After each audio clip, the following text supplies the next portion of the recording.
Every time I think the situation can't get any more interesting, it just does with Kawhi Leonard and the Clippers. It's like something new comes up like every week or so, something that we didn't know before. And it definitely shows how scandalous both sides are, Kawhi and the Clippers. So the newest thing to come out recently is the Clippers' former strength and conditioning coach, Randy Shelton, has filed a lawsuit against the Clippers for wrongful termination. Randy was terminated from the Clippers back in July of 2023, a little bit over than a year ago, and obviously he's bitter about that firing.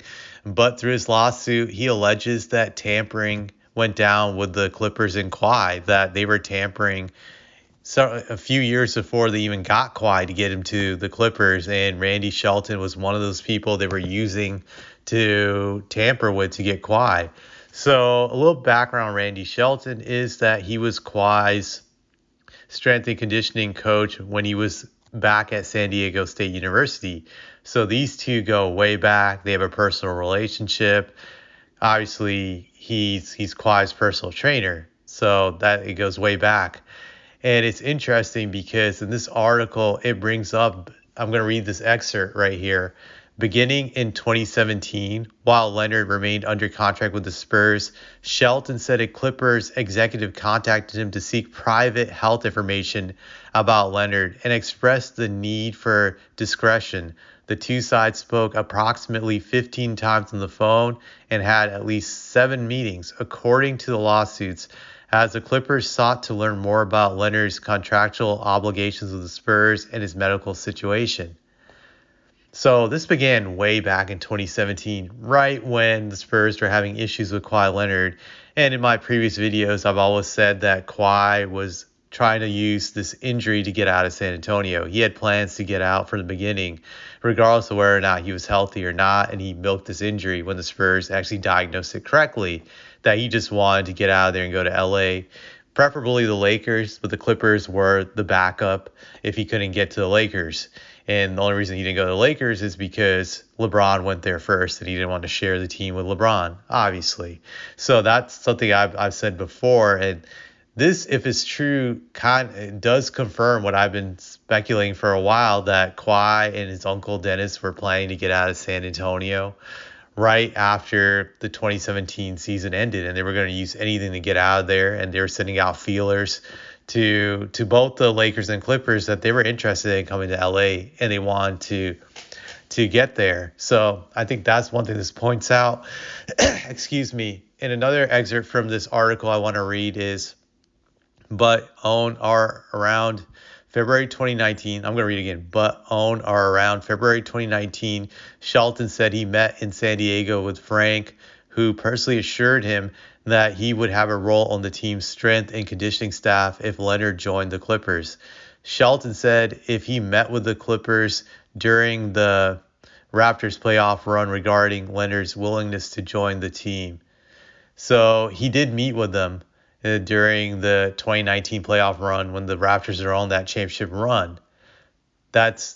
That's very interesting if this is true, which confirms again tampering was going down way back then. Now with Kawhi being on the Raptors, the Clippers are still tampering to get him. And Shelton was basically saying that he's implying that he could get Kawhi to get to the Clippers, essentially, when we look at this. So Frank was making that deal that if you can get him here, we're going to give you a job, which is tampering. Obviously tampering. The funny thing about this is when these two sides started to have disputes, this is like well into now Kawhi being a Clipper.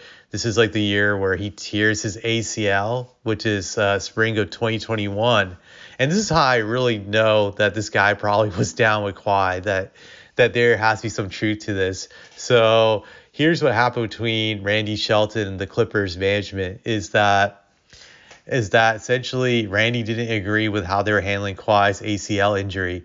He believed that the recovery time should have been much longer than what the Clippers wanted. He was trying to push a 730-day timeline for recovery, which is pretty hysterical. I'm like, 730 days to recover from an ACL?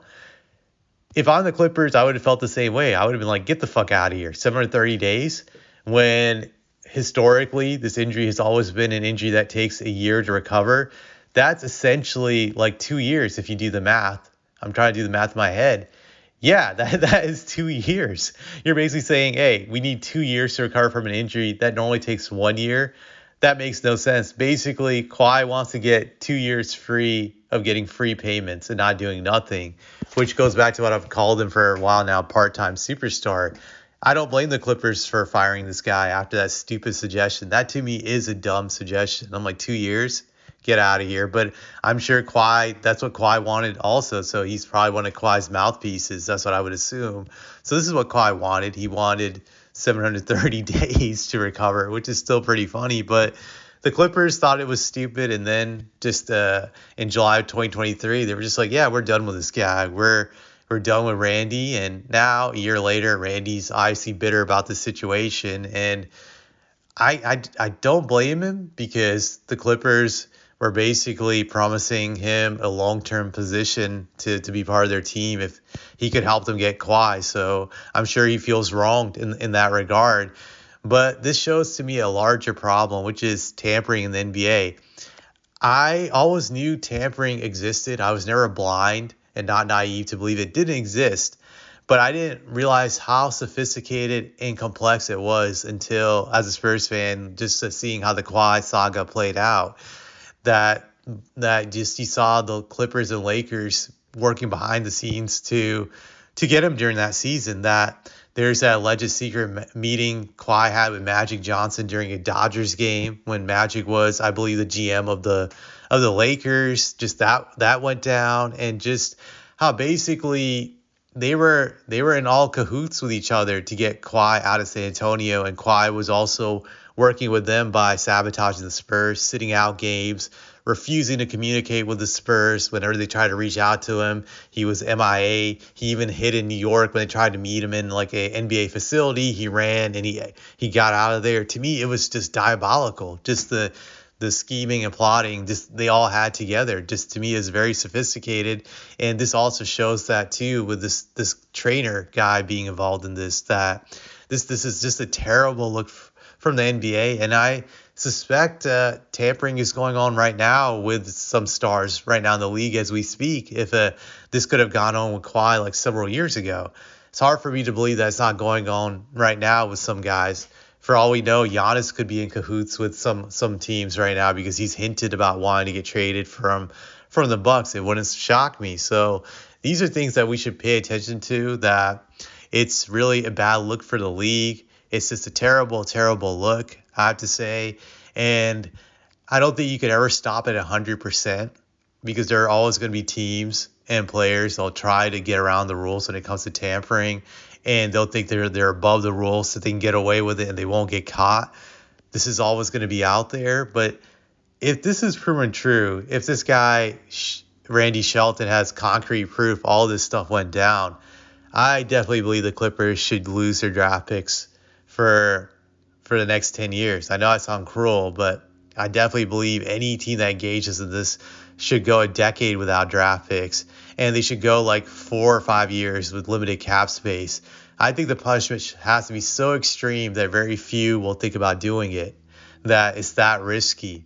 But that's the way I look at it. It's a terrible look, but I'm not shocked. I just think the league needs to come down hard on them if this is proven to be true. But I'm very skeptical that they will come down hard on the Clippers, even if this is proven to be true. But I definitely think they need to do that. So we'll see how this plays out.